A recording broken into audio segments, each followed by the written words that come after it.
10 flankers you should consider wearing this summer. Now this list does have some range. It ranges from your general blue fresh to things that are not quite blue and some things that are definitely not blue. But each of these I feel safe in suggesting to you to be wearing this summer in 2020 if you want to smell good. Now before getting to this list, if you would consider hitting the subscribe if these kind of videos are entertaining or if you find any kind of value in them. Hit a like if you think you're going to enjoy this video. And let's get into it.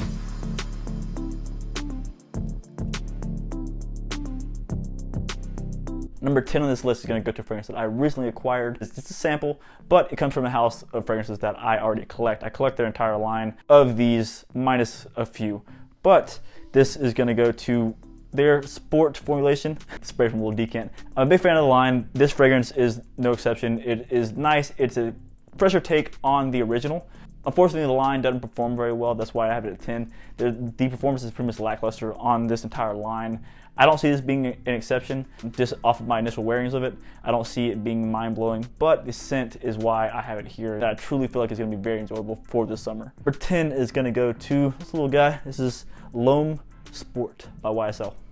With bergamot and verbena in the opening, it's very pleasant and it pulls you in. The opening is what pretty much is going to be the best part of the entire fragrance. The dry down is going to sit so close to the skin after 2 to 3 hours that it's going to either need to be reapplied or you're going to need to put something else on. With the mid having the cardamom and the base having the cedar wood, it turns into like almost like a spiced woody scent, but that sits very close to the skin. The cardamom is still enjoyable in the opening because it is present. It just doesn't last the longest. It's pretty much the same thing for the entire line. But hey, I still love them. I still own quite a few of them. Most of the time they're up, kind of hanging out up there.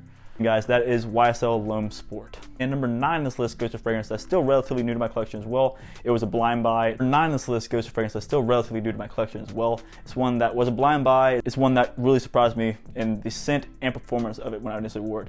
Now John, I'm sure you're watching this, he also owned this fragrance and said that it didn't perform very well for him. So take my experience with this fragrance with a grain of salt. Like I said, I wore this at the hospital when I was working, and an hour into wearing it, I couldn't really smell anymore, so I put on my mask and I went, about my work day. Hours later, I took my mask off and I get this big whiff of fragrance, and it's so new to me that I couldn't really pinpoint what it was. And then it dawned on me, it's my cologne that I'm wearing. Even though I forgot that I was kind of wearing it, it was still this fragrance. Number 9 is going to go to Chrome Pure by Azzaro. And just so you guys can see this bottle, it's definitely a unique bottle. It has like a matte finish to it. It's also like thin. It's kind of different. The top's kind of cool too. With mandarin and alaka wood and tonka bean, this is a very enjoyable fragrance. Don't make fun of me for not saying that right. I don't know if I said that right or not. Alaka wood, whatever. But the tonka bean and the mandarin kind of blend real well together to give like a sweet note. But there's almost like a plasticky note that's there too. It's not bad. It doesn't steer you away from the fragrance. It is just blended in with the two. It's like a plasticky note, like a melted plastic note, not like burning or anything, but it's just like something there is just makes it unique. It makes it so it's different than your general, pure style fragrance, I guess. But it is enjoyable. For me, it lasts. This is one that I could see being great and see as great for people that are around you due to that tonka bean, due to the sweetness from this fragrance. And again, guys, that is Chrome Pure by Azzaro. And number 8 on this list goes to a fragrance that was a signature scent to a rapper. Some of you guys know who this rapper is. He was from New York. He's from Brooklyn to be exact. He was a pretty big rapper. He was Biggie, Biggie Smalls. Every time that I spray this fragrance, I think of Biggie Smalls. Once I heard that it was his signature scent.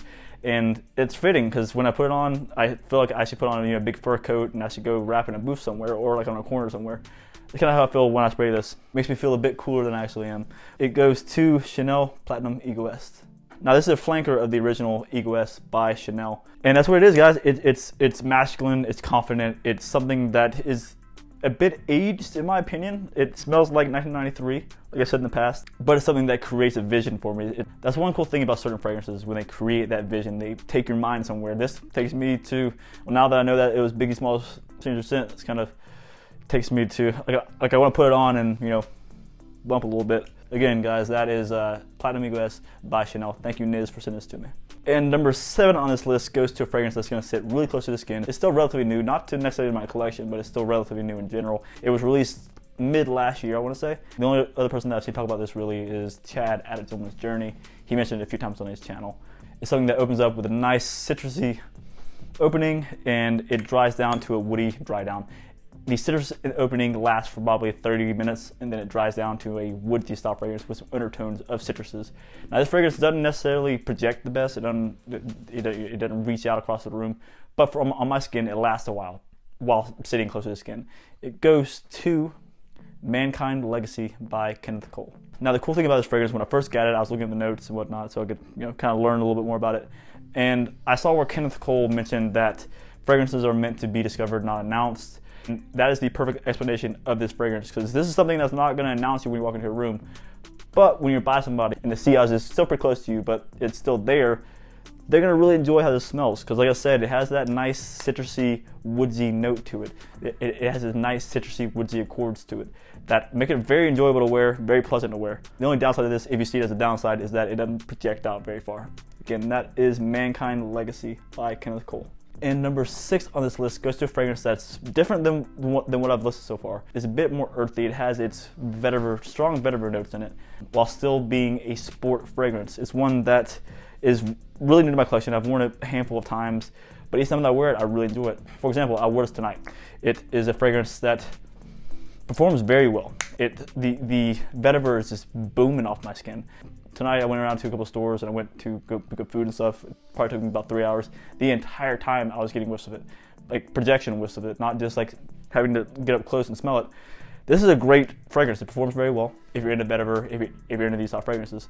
It goes to Aqua E Blue Sport. And shout out again to Mark at Robes08 for the suggestion on this, because I would have never thought to pick this up.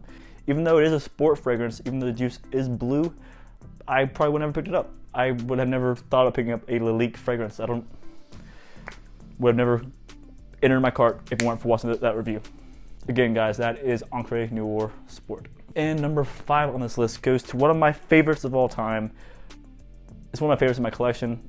I'm using the baby bottle right now, but it has the opening of your grapefruit, opening of your ginger, opening of that refreshing, crisp scent with some cardamom.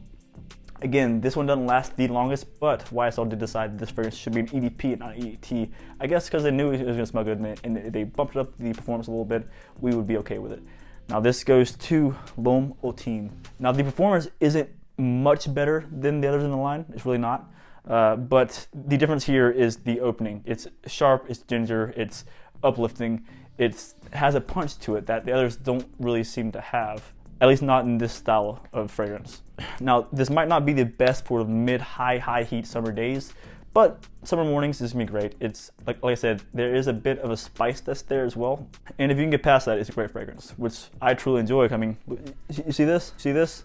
Bow, you got a whole bunch of this stuff. And like I've said in previous videos, this is definitely one that I'm gonna be wearing pretty heavily this summer. Again, guys, that is Poutine by YSL. And number 4 on this list goes to a fragrance that I have backup bottles of. The citrus in the opening, it blends really well with the almond. It starts up with almost like a crisp citrus opening, but it's rounded by some almond notes. It dries down. It never really gets sharp. The sharpness is muted slightly by that almond note. The more tame notes, the more earthy notes that could be in here. Dry down turns into a creamier, sweet fragrance that for me is just very relaxing. It just turned into like a relaxation kind of fragrance, something that I put on before I go lay down or something. It goes to L'Homme Ideal Cologne. And I have enough of this to last me for quite a while. I have a few backup bottles of this, so I'm gonna at least go through this one and at least one more bottle. On top of that, I have 3 on top of that. So I have plenty of this juice left for a long time. And again, guys, that is L'Homme Ideal Cologne. And number 3 goes to a flanker to the best-selling fragrance on Amazon. It is one that doesn't get enough respect, in my opinion. It smells very nice. It's like you take Nautica Voyage and turn it down like 35%. You get Nautica Voyage in 83. It doesn't have that opening sweet note. It doesn't have that appealingness that Nautica Voyage has to it. It has a very out of the shower gel kind of scent to it that sits really close to the skin. But this is one that I feel like in close encounters during the summer, it's gonna be great. This is like after the pool, I'm like lounging inside kind of scent. With Nautica Voyage being I'm going to the pool kind of scent. This is like after the pool relaxation kind of scent. Again, guys, that is, you can't see it on here because the thing came off, but it's Nautica Voyage in 83. And number 2 on this list goes to a very, very nice, one of the best summer fragrances that you pick up. It's a flanker of probably one of the best selling summer fragrances of all time. Not Aqua E Blue though. It goes to one that is a bit sharper. It's a bit cleaner. It's a bit more compliment getting. The performance on it is great. Someone mentioned in a comment not long ago, is this blind buy full bottle worthy? I would say yes if you're into marine style aquatic fragrances that you want to be louder and project with almost like a slightly, almost like a dirty marine note to it that comes from the sharpness of it. That I said smells like you're smelling a glass of ice water with lemon in it, or you've hopped into like a really cold pool. You get Dolce & Gabbana Light Blue Intense. This is a performance beast, guys. It performs very well. It lasts for me. It's one that I don't see myself really wearing at work much. I wore it at this girl's house not long ago, and this really made her sneeze a lot. Like I said, guys, this is not a close encounter scent. This is not something that you're gonna want to put on and go lay up next to somebody or sit down next to somebody, whatever. It's not something that you're gonna want to spray on and go like be sitting next to somebody for a while. It can kind of bother somebody's nose because it's loud. But in like an open area where you're outside walking around, this is awesome. It's good stuff. And again, guys, that is Dolce & Gabbana Light Blue Intense. Number 1 on my list, I had to put here because I had the bigger bottle, then I got the smaller one, and I'm gonna have to wear a lot of it just for that reason. It is also a great fragrance. I was a big fan of the original, which this is a flanker of. It's kind of like a mix between Bleu de Chanel and Dylan Blue. Shout out TLTG at Ross for mentioning that to me. This is one that he talked about quite a bit on his channel.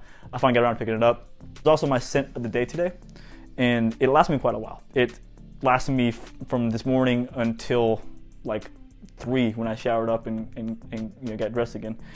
It goes to Aqua Essential Blue. Like I said, it's kind of a mix between Bleu de Chanel and Dylan Blue. I see it being more like Dylan Blue due to the sweet notes versus Bleu de Chanel, because Chanel for me is a bit sharp. Even with the EDP, I don't see it being super similar to that. I see it being much more similar to Dylan Blue. And guys, I kind of looked out on this. I got it for like $16 at TJ Maxx, as you guys would see in my last video. But yeah, that is Aqua E Blue by Salvatore Ferragamo.